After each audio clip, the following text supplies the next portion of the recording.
Hi friends, welcome to my channel. நம்ம இன்னைக்கு இந்த வீடியோல ரொம்ப சூப்பரான ஒரு ஸ்நாக்ஸ் ரெசிபி தான் பார்க்க போறோம்.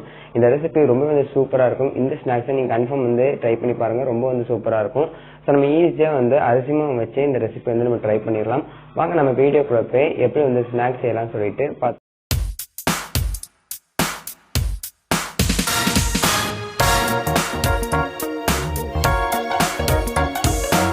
ஃபஸ்ட்டு ஒரு மிக்சிங் பவுல் எடுத்துக்கோங்க. அதில் 200 கிராம் அளவு அரிசி மாவு, அதுக்கப்புறமா ஒரு 100 கிராம் அளவு மைதா மாவு சேர்த்துக்கலாம்.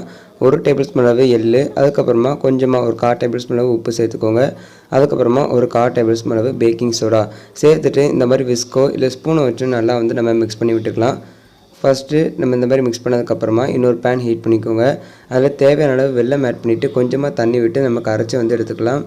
இப்போ கரைச்சி வச்ச வெள்ளத்தை இந்த மாதிரி ஃபில்டர் பண்ணிவிட்டு இதில் ஆட் பண்ணிக்கோங்க. ஸோ ஏன்னா அதில் தூசி கற்கள்லாம் இருக்கும். சேர்த்துட்டு நல்லா மிக்ஸ் பண்ணி விட்டுக்கலாம். ஸோ இந்த வெள்ளைப்பாகு நம்மளுக்கு கரெக்டாக வராது. ஸோ அதனால் பார்த்தீங்கன்னா கொஞ்சமாக தண்ணி சேர்த்து நம்ம நல்லா மிக்ஸ் பண்ணி எடுத்துக்கலாம். அதுக்கப்புறமா இந்த அளவுக்கு மிக்ஸ் பண்ணதுக்கப்புறமா இதில் அரை கப் அளவு தேங்காய் துருவல் ஆட் பண்ணிக்கலாம். ஸோ விருப்பப்பட்டால் சேர்த்துக்கோங்க.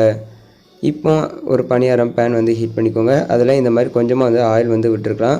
ஸோ விட்டுட்டு ஹை ஃப்ளேமில் வச்சுக்கோங்க. ஆயில் நல்லா ஹீட் ஆனதுக்கு அப்புறமா நம்ம இதில் நம்ம எடுத்து வச்சுருக்க மாவை பார்த்திங்கன்னா நம்ம ஊற்றி எடுத்துடலாம். ஸோ நார்மலாக எப்படி பணியாரம் சுடுவோமோ ஸோ அதே மாதிரி பார்த்திங்கன்னா அந்த மாவு பாதம் எப்படி இருக்குமோ ஸோ அதே மாதிரி இந்த மாவு பாதம் கரெக்டாக இருக்கணும். பாருங்கள், இந்த அளவுக்கு பார்த்திங்கன்னா மாவு கொஞ்சம் கெட்டியாக இருக்கணும். ஸோ இதான் கரெக்டான கன்சிஸ்டன்சி. இப்போ நம்ம ஊற்றிட்டு இது வேகிறதுக்கு பார்த்திங்கன்னா 2லேருந்து ஒரு 3 நிமிஷம் வரை பார்த்திங்கன்னா டைம் எடுக்கும்.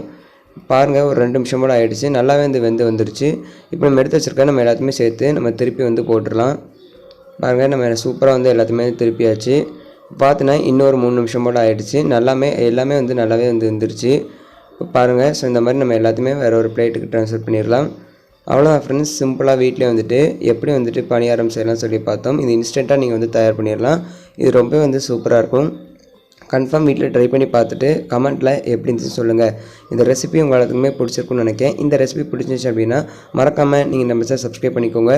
இது போல வீடியோஸை மிஸ் பண்ணாமல் பாருங்கள். தேங்க்ஸ் ஃபார் வாட்சிங்.